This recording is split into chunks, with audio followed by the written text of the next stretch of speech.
स्वागत है आप सभी का हमारे चैनल टीसी पर। आज के इस वीडियो में पढ़ने वाले हैं प्रकाश संश्लेषण, जो कि बायोलॉजी से संबंधित है। किससे? बायोलॉजी से। ये आज का लास्ट पार्ट है। इसके बाद में हमारा क्या लास्ट पार्ट है। इसके बाद में हमारा बायोलॉजी का एक चैप्टर ख़त्म हो जाएगा। इसके बाद में हम आप लोगों को बहुविकल्पी करवाएंगे, वो भी लाइव क्लास में, जब हम बोर्ड लेंगे तब। इसके बाद में हमारा है, तो देख लेते हैं पहले मूल दाब यानी रूट प्रेशर। तो मूल दाब, ये हमारा मूल दाब क्या होता है इसके बारे में जानते हैं। हम बता दे रहे हैं मूल दाब क्या होता है। मूल दाब वह दाब है जो जड़ों की कार्टेक्स कोशिकाओं द्वारा पूर्ण स्फीत अवस्था में उत्पन्न होती है, उसे हम क्या कहते हैं? मूल दाब। एक बार फिर से बताते हैं, मूल दाब वह दाब होता है जो जड़ों की कार्टेक्स कोशिकाओं द्वारा पूर्ण स्फीत अवस्था में उत्पन्न होता है, उसे हम कहते हैं मूल दाब। इसके बाद में हम प्रकाश संश्लेषण, यह एक बहुत महत्वपूर्ण टॉपिक है। प्रकाश संश्लेषण, फोटोपाइलेशन इसे हम अंग्रेजी में हैं। इसके फोटोपाइलेशन कहते हैं। तो इसे हम समझते हैं आसानी भाषा से। हरे पेड़ पौधे क्या है दोस्तों? हरे पेड़ पौधे वायुमंडल में उपस्थित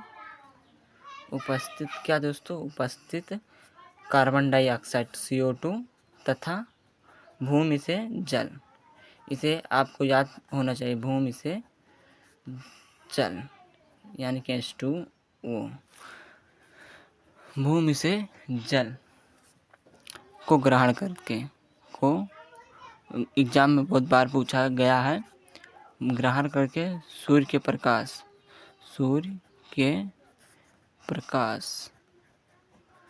की उपस्थिति में कार्बोहाइड्रेट या फिर हम ग्लूकोज 6 एस्टोल और 6 ग्लूकोज का निर्माण करते हैं। इस प्रक्रिया को हम क्या कहते हैं? प्रकाश संश्लेषण। एक बार फिर से हम आप लोगों को बताते हैं, हरे पेड़ पौधे वायुमंडल में उपस्थित CO2 यानी कार्बन डाइऑक्साइड तथा भूमि से क्या H2O को ग्रहण करके सूर्य के प्रकाश की उपस्थिति में क्या ग्लूकोज का निर्माण करते हैं। तो इस प्रक्रिया को क्या कहते हैं? इस प्रक्रिया को हम प्रकाश संश्लेषण कहते हैं।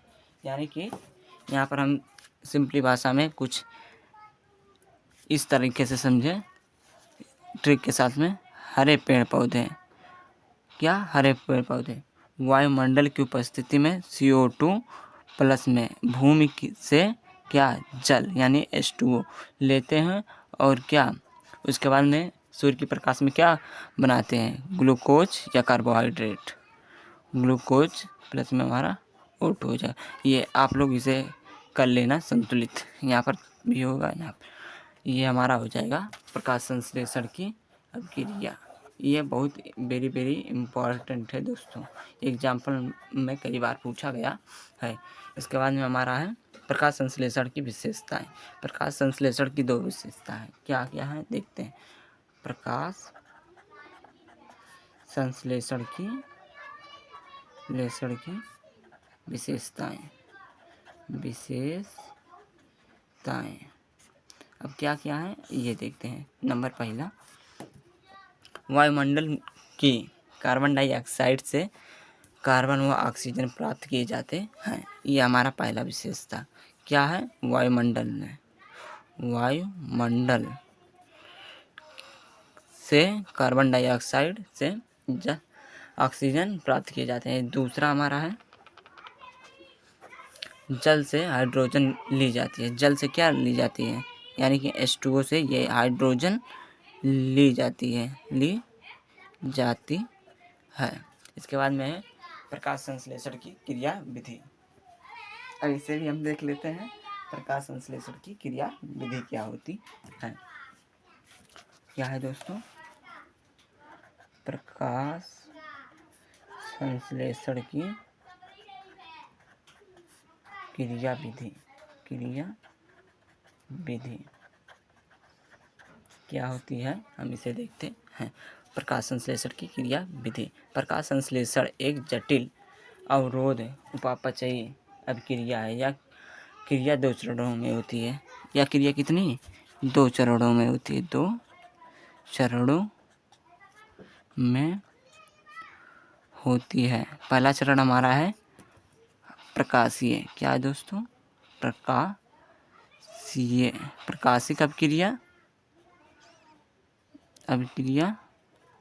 और एक है अप्रकाशिक अभिक्रिया। ये हमारा है पहला, ये दूसरा। अब इसके बारे में हम देखते हैं कि प्रकाशिक अभिक्रिया क्या होती है। यहाँ पर प्रकाशिक अभिक्रिया को हम एक नाम से और जानते हैं, उसे हील अभिक्रिया भी कहते हैं। हील अभिक्रिया इसलिए कहते हैं क्योंकि इसे हील नामक एक वैज्ञानिक ने दिया था। प्रकाशिक अभिक्रिया क्या होता है, तो इसे हम देखते हैं। यहाँ पर देखते हैं दोस्तों, प्रकाशिक अभिक्रिया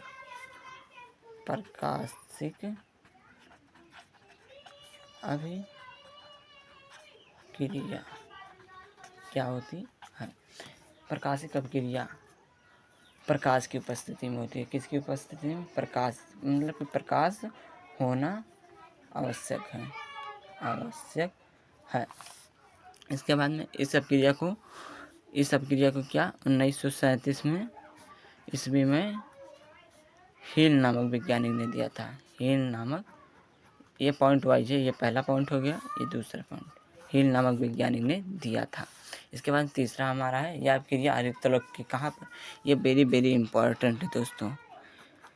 यह अभिक्रिया कहाँ? हरित लवक के ग्रेना भाग में होती है। ग्रेना भाग में होती है। कहाँ पर? हरित तलक के ग्रेना भाग में होती है। इसके बाद में हमारा है, इस अभिक्रिया को ATP मतलब ADP एडेनोसिन ट्राइफॉस्फेट, जिसका ये भी हम आप लोगों को बता दें, ADP इसकी फुल फॉर्म होती है एडेनोसिन ट्राइफॉस्फेट। एडेनोसिन ट्राइफॉस्फेट होती है, हम यहीं पर लिख दें एडेनोसिन ट्राई। एक नंबर में पूछ लिया जाता है कभी कभार फास्फेट, ये इसी में हो गया, ये हमारा हो गया। इस अभिक्रिया को ADP एडेनोसिन ट्राइफॉस्फेट, ये क्या है? अकार्बनिक है। अकार्बनिक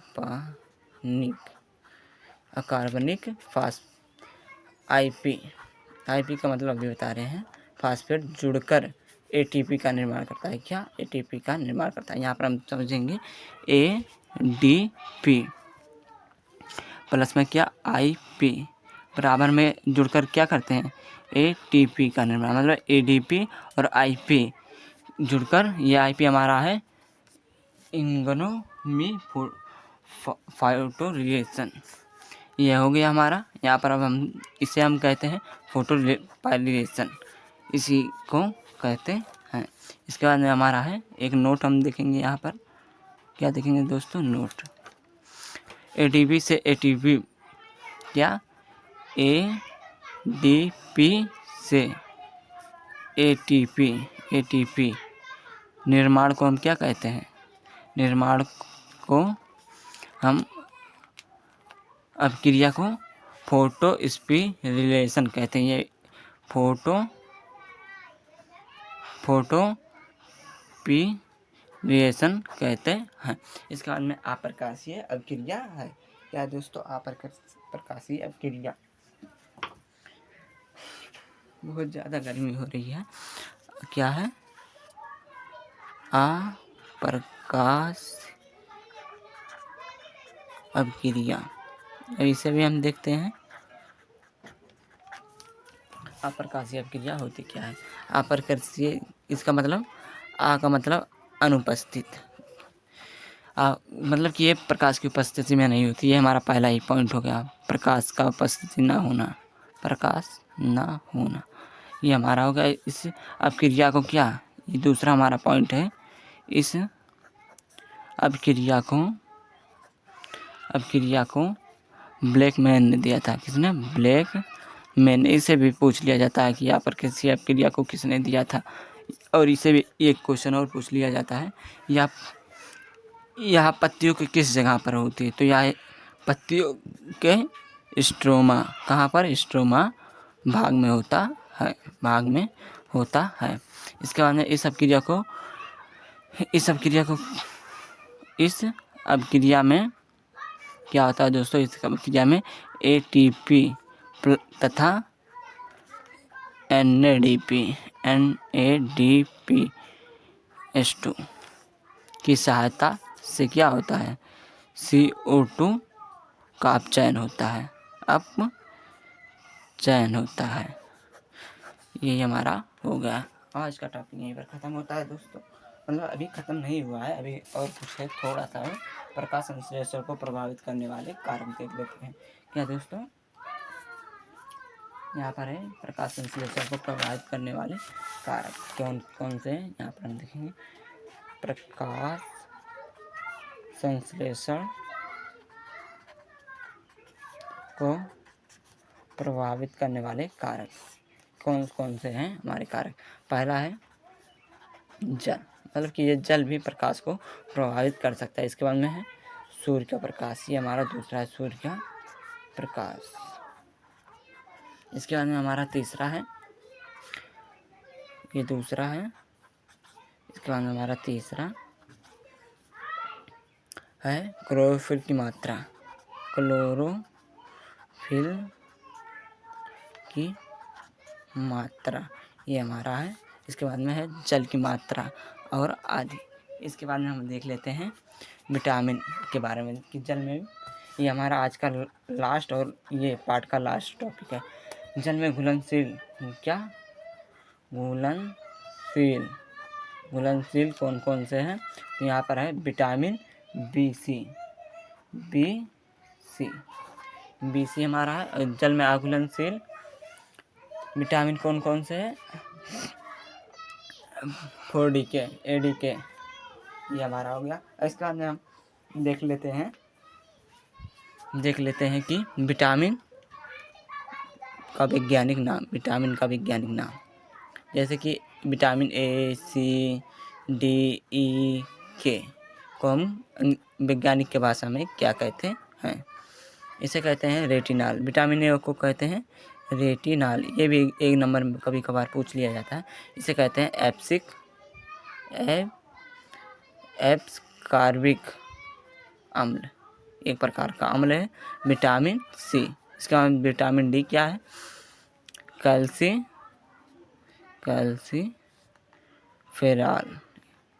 क्या है? Calciferol vitamin D. इसके बाद विटामिन ई क्या है? टोकोफेरॉल है। इसके बाद में विटामिन के क्या है? नैप्थोकोनोन। ये हमारा आज का लास्ट और इस चैप्टर का लास्ट वीडियो है। इसके बाद में हम आप लोगों को क्या करवाएंगे इस पार्ट का बहुविकल्पी, जो कि मोस्ट इम्पॉर्टेंट क्वेश्चन रहेंगे, वो भी 50-60 करवा देंगे, जो एकदम आप लोगों को 2025 में आने वाले एग्जाम में दिक्कत नहीं होगी। थैंक यू दोस्तों वीडियो देखने के लिए। ये चैनल में नए हो तो वीडियो को सब्सक्राइब मतलब लाइक ज़रूर कीजिएगा। धन्यवाद।